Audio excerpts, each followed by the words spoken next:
如果我哋要神揀選我哋嘅教會，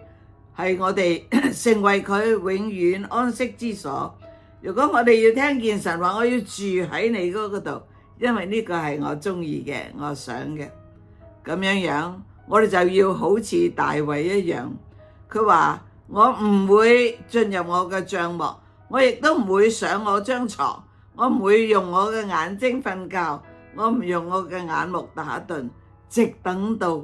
我為耶和華揾到安息，我為大能者尋得居所。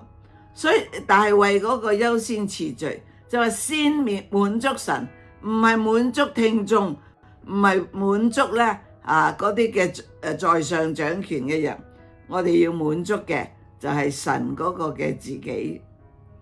當我哋話我要付任何嘅代價，我用盡我每一刻鐘嘅時間，我要用我每一分嘅力量去為着神預備安息之所。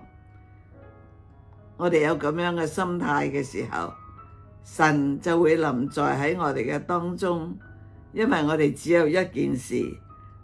喺耶和華嘅殿裏邊係向佢求問，我哋就成為神喜悅嘅居所。